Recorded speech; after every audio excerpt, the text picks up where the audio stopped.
Welcome to the Explainer. We're tackling the central paradox of our time today. We've got more information at our fingertips than any civilization in history. Yet, somehow, we seem less capable of actually evaluating it. I mean, just look around. Open your feed or turn on the news, and it honestly feels like we're living in a literal idiocracy, right? As the movie would say, it's like we're watching a cage fight on the White House lawn, complete with authoritarian gold statues and pendants, and endless polarized screaming. It is exhausting, absolutely exhausting, especially for our students who are just trying to navigate this chaotic world. But what if I told you that a 17th century philosopher actually warned us about this exact scenario? I'm Professor B, and alongside Professor A, we're going to dive into the minds of Francis Bacon and John Locke to figure out exactly how our modern digital landscape is rewiring us. Let's get into it. So, to understand our current chaos, we really have to look backward. Both Bacon and Locke lived through an information revolution that eerily mirrors our own. Back then, it was the printing press. It multiplied books, opinions spread like wildfire, and suddenly, truth and propaganda became totally indistinguishable. Sound familiar? Exactly. Every major leap in information technology forces us to ask a pretty terrifying question. Who truly controls the conditions under which knowing becomes possible? Because the very tools that liberate our minds, well, they also create completely new architectures for manipulation. So here's our roadmap for today's explainer. First, we'll look at the mind under siege. Then, Bacon's filter, the idols.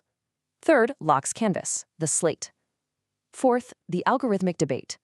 Fifth, the master manipulation machine. And finally, escaping the digital cave. All right, part one, the mind under siege. Which brings us to part two, Bacon's filter, the idols. To really understand how our minds are under siege, we're going back to the 1600s. The printing press was shattering the medieval church's monopoly on knowledge, much like the internet is shattering institutional monopolies today. Amidst all that chaos, in 1620, Francis Bacon published his theory of error, and he made a profoundly humbling point. He argued that the human mind is not a clean mirror reflecting reality. It's actually a distorting mirror, warped by systematic built-in biases. He called these idols because, well, we unconsciously worship them as truth. First up, the idol of the tribe.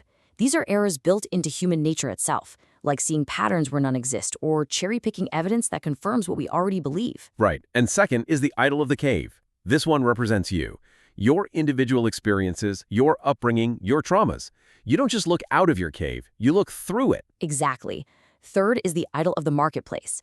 This is how thought gets corrupted through language and confusing, loaded buzzwords. And finally, the idol of the theater. These are the unquestioned grand narratives and intellectual systems we just blindly accept, kind of like actors performing a script we didn't even write. And this is exactly why Bacon matters so much today. The algorithms running our social media feeds, they didn't invent human bias. They weaponized it. Think about the idol of the tribe. That's basically TikTok's algorithm, feeding your innate confirmation bias, keeping you trapped in endless loops of content you already agree with. And the cave? That's your hyper-personalized YouTube filter bubble, just reflecting your past clicks back at you, completely isolating you from the wider world. It's so true. When you see politicians trading insults online or voters clinging to wild conspiracies, you are literally watching the idol of the marketplace and the theater operating at an industrial scale. We aren't just confused. Our built-in cognitive flaws are being continuously optimized for engagement and profit. The loss of independent thinking Bacon predicted is happening right on our screens. Let's move to part three, Locke's canvas, the slate. Now, in stark contrast to Bacon's theory of built-in error, John Locke gives us a theory of acquisition. Writing it in 1689, Locke asks a totally different question. How does knowing happen at all? Where Bacon says the mind is a warped mirror, Locke argues it starts out completely empty. His crucial concept here is tabula rasa, or the blank slate. Locke claimed there are absolutely no innate ideas. Everything in your mind, every single belief, every worldview is built entirely from the raw experiences you've gathered. And the implication here is staggering, especially for our students. Think about it. If all knowledge comes from experience, then whoever curates your experiences is literally shaping your mind. Locke put it perfectly. He said, "Let us then suppose the mind to be, as we say, white paper. Whence comes it by that vast store? From experience." Apply that to today. If Locke is right, the algorithmic feed is the most powerful, invisible learning environment in human history. It's not just showing you posts, it's actively painting the white paper of your mind, curating your very reality hour by hour. Which brings us to part 4, the algorithmic debate. So we're on a collision course in our digital age. Which framework, Bacon's warped mirror or Locke's blank slate, poses the more urgent threat to independent thought today? Let's do a structured academic controversy right now. I'll argue for Bacon, and Professor B, why don't you take Locke? Gladly. I'll say the Lockean view highlights the real threat. Look, a method for correcting bias is entirely useless if your environment has been stripped of diverse ideas. Algorithms narrow our experiential base. They trap us in these tight filter bubbles. If your inputs are impoverished, your complex ideas are going to be crippled. You literally can't think critically if the algorithm hides the other side of the argument from you entirely.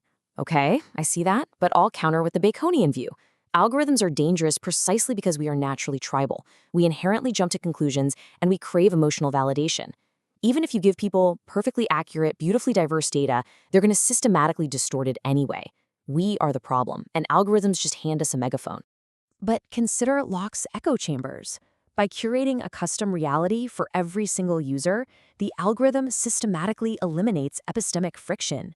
It deletes the discomfort of opposing views. And without that friction, the mind cannot grow.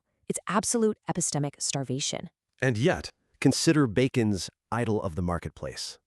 Our feeds are absolutely flooded with manipulative buzzwords. Fake news, freedom, whatever the trending label is today, this political language is engineered with pinpoint precision to trigger our emotions. We aren't just missing inputs, we're being aggressively and linguistically manipulated.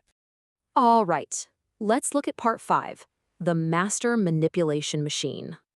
Stepping out of the debate for a second, we actually arrive at a pretty devastating master synthesis, because the terrifying truth is, neither thinker is wrong. Exactly. When you put them together, Bacon and Locke form a complete, terrifying theory of modern manipulation. Let's walk through this step by step. Step 1. Bacon establishes that the human mind comes preloaded with systematic biases. We are literally wired for tribalism. Right. Step 2.